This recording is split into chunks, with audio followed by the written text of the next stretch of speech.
Dear students, in today's episode, we are concentrating on important topic in the tourism lecture series, that is Introduction to Planning. Planning may be defined as deciding in advance what is to be done in future. It is the process of thinking before doing. It involves determination of goals as well as the activities required to be undertaken to achieve the goals.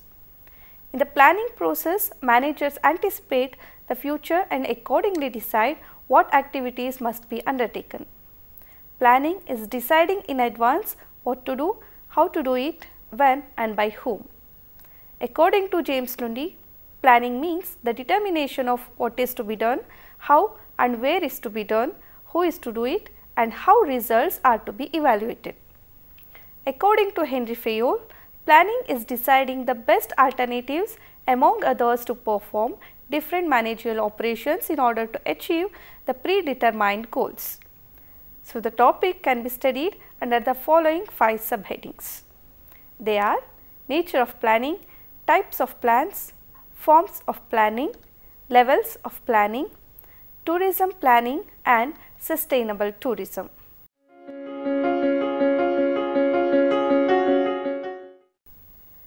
Let us start with the nature of planning. In that we have goal oriented. Organizations are set up with a general purpose in view. Specific goals are set out in the plans along with activities to be undertaken to achieve the goals. Thus, planning is purposeful. Planning has no meaning unless it contributes to the achievement of predetermined organizational goal. Primary function of management. Planning lays down the base for other functions of management. All other managerial functions are performed within the framework of plans drawn. Thus, planning precedes other functions. This is also referred to as the primacy of planning. The various functions of management are interrelated and equally important. However, planning provides the basis of all other functions. Planning is pervasive. Planning is required at all levels of management as well as in all departments of the organization. It is neither an exclusive function of top management nor of any particular department. But the scope of planning differs at different levels and among different departments. Planning is flexible. Plans are drawn on the basis of forecasts.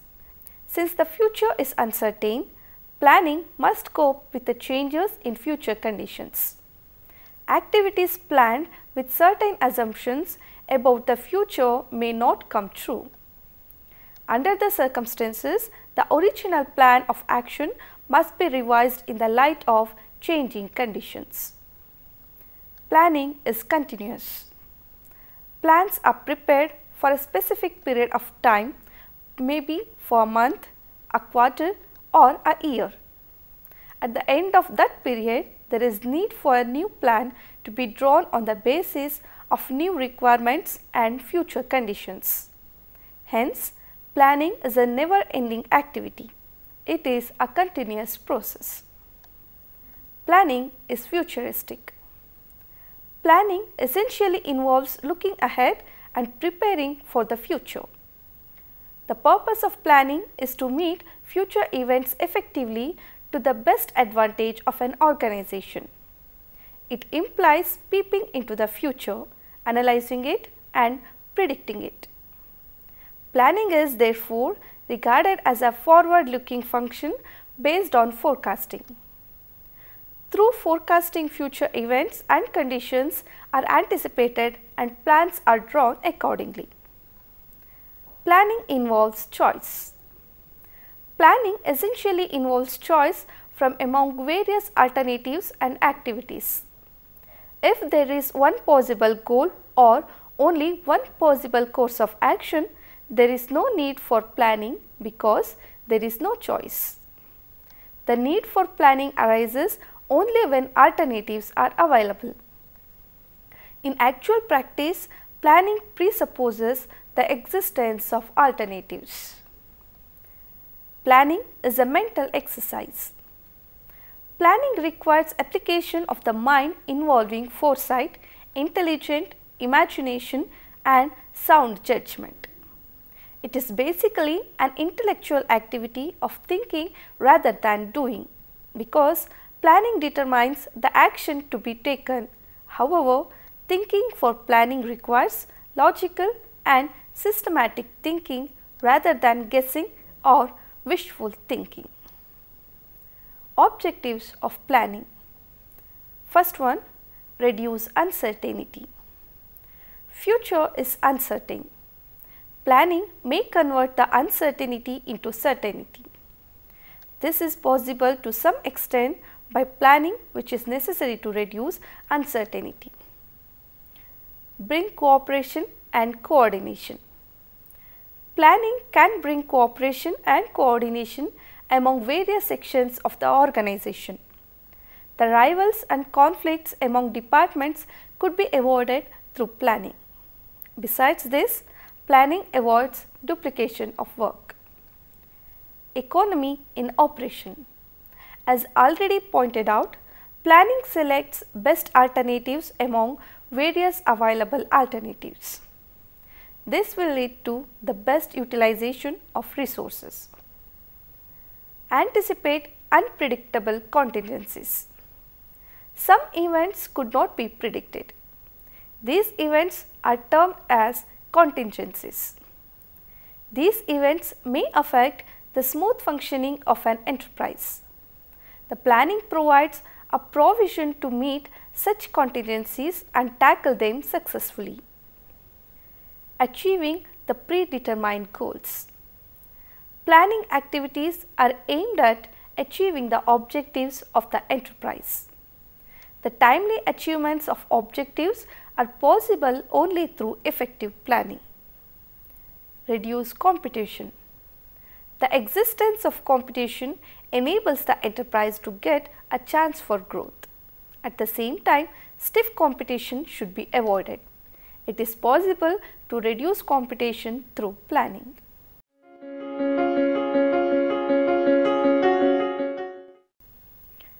Coming to the next one, types of plans. First one, standing or repeated use plans. These plans are prepared by managers at different levels. They are intended for repeated use and are designed to deal with recurring problems. When a particular and familiar problem arises, a standing plan provides a ready guide to action. They form one of the important means for building predictable patterns of behavior in a business firm. When a group of people live together or work together, they must be able to anticipate each other's action. This is especially necessary for interdependent activities which require such ability to anticipate. Objectives. Objectives are goals established to guide the activities of the enterprise. So, all planning work must spell out in clear terms the objectives to be realized from the proposed business activities. Policies. Planning also requires laying down of policies for the easy realization of the objectives of business. Policies provide a standing answer to recurring questions and problems. They are basic guides to action. Procedures and methods. Objectives and policies will lose much of their significance if the planning cannot lay down the procedures and methods for work performance. Procedures will indicate and outline a series of tasks for a specific course of action. Method is the manner of work performance and follows the set procedure. Rules. A rule specifies necessary course of action in respect of a situation. It acts as a guide and is in the nature of a decision made by the management. This decision lays down what is to be done and what is not to be done in a particular situation. Strategy. They are the devices formulated from the competitive standpoint and a kind of business spying and are applied as the situation demands. So, the success of the plan requires that it should be strategy oriented. Second is the single use or operating plans. Standing plans establish a structure of customary behavior for the desired results. They are highly useful for devices for managerial decision making. However, besides these standing plans, a manager can resort to single use plans to decide in advance the action to be taken to meet a particular problem or a problem arising within a given period. Once the problem is over or met or the time is passed, a new plan is devised for the next period or problem. This type of planning is called single use plans. Contingency plans.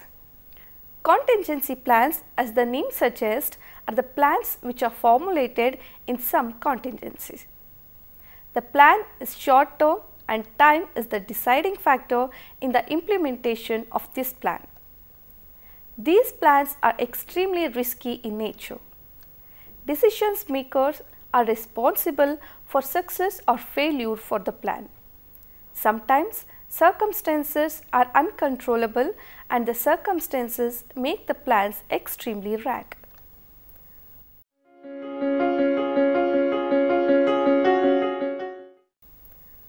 Moving on to forms of planning.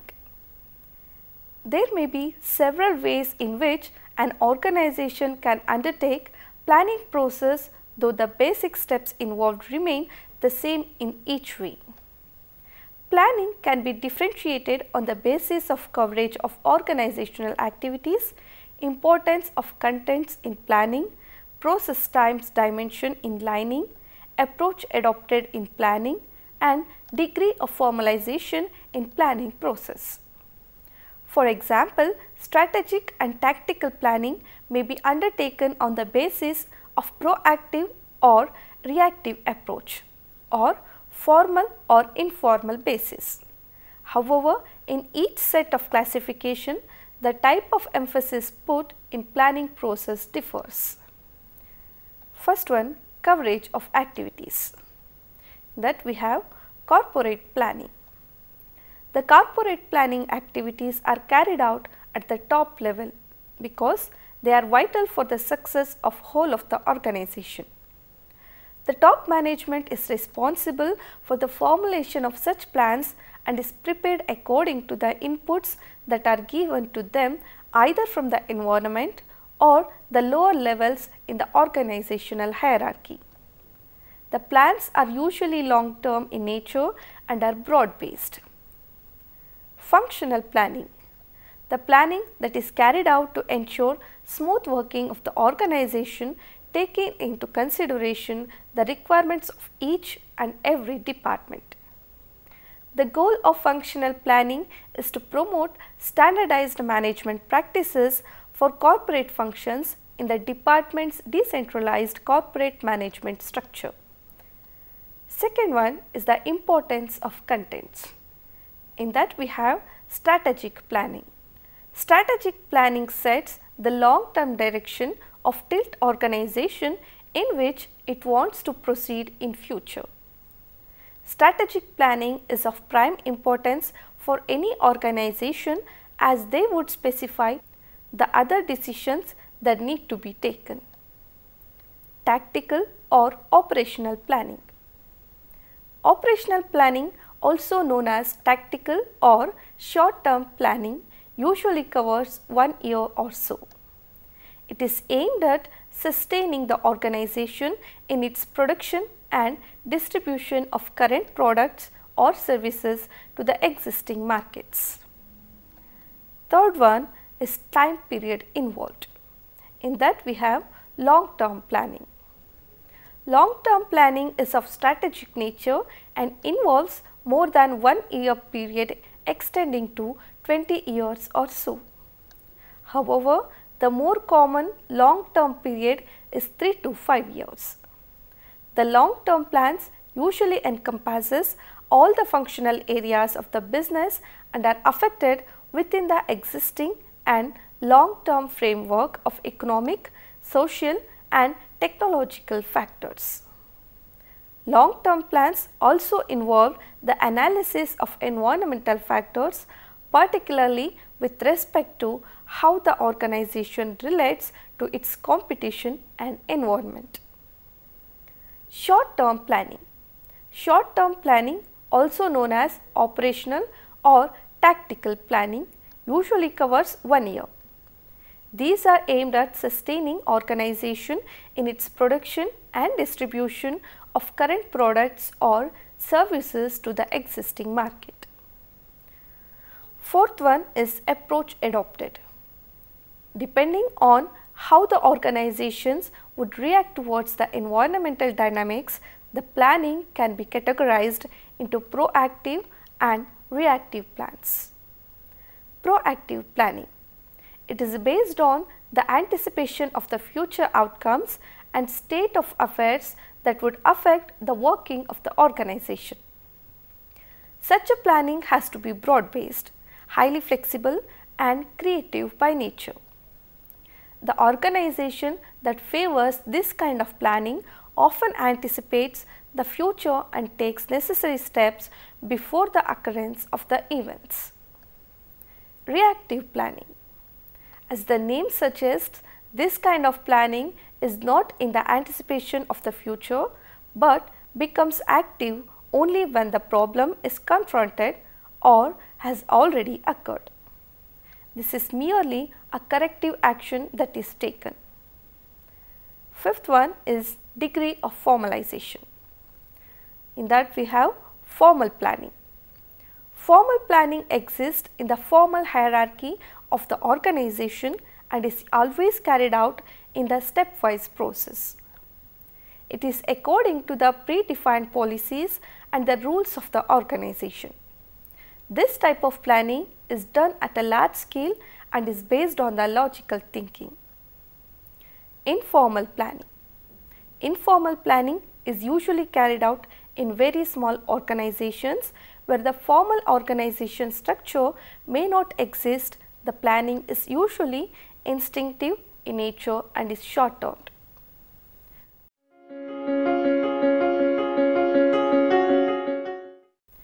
Moving on to levels of planning. The planning function has to be performed at all the 3 levels of management, right from the apex or top management to down or the first line managers. In participative management, even the operative take keen interest in planning their work. Of course, the higher one goes in the management structure, the more time will be spent on the planning functions. The planning functions of the different managers in the hierarchy of management may be outlined as below. First one, top management level of planning. Apex or top management has to devote much more time to planning and policy making. It normally undertakes strategic planning covering a time span of 1 to 5 or even 10 years. Strategic planning mostly relates to resource mobilization. It is also concerned with the strategies or course of action, programs, policies, procedures and standards that will determine the procurement, use and disposition of these resources. Middle management level of planning. Middle management has to formulate short-term and or tactical plans and devotes relatively less time to planning and more time to coordination and communication. It is concerned with administrative or tactical planning that supports the strategic planning. Specific plans for the different areas of management discipline such as personnel, production and marketing are implemented by middle management. Examples of administrative or tactical planning are research and development, marketing, manufacturing, finance, etc. Administrative plans are mostly medium range plans. Lower management level of planning. Lower management is directly concerned with operational planning. At this level, the first line managers such as the heads of departments and sections concentrate on planning of daily, weekly and monthly operations. In short, it relates to short range plans. Typical examples of operational planning are plans for finished goods inventories to meet current market demands. All operational plans are concerned with the planning structures and repetitive activities in the different departments of the organization.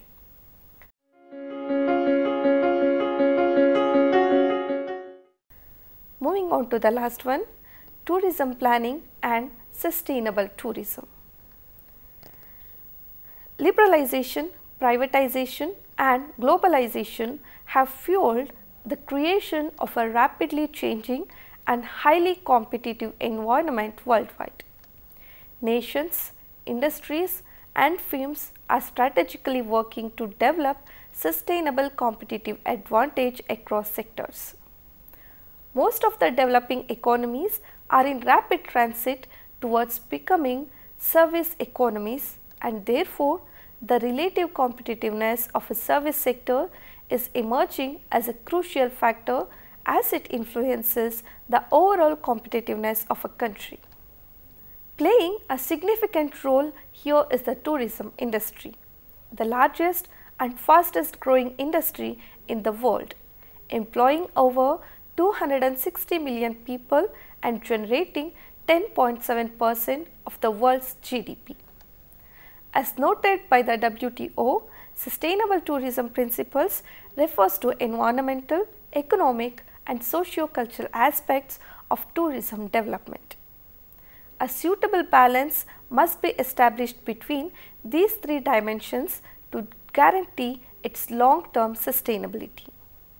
Its importance lies in its objectives, which are to conserve resources and increase and preserve local cultures and traditions.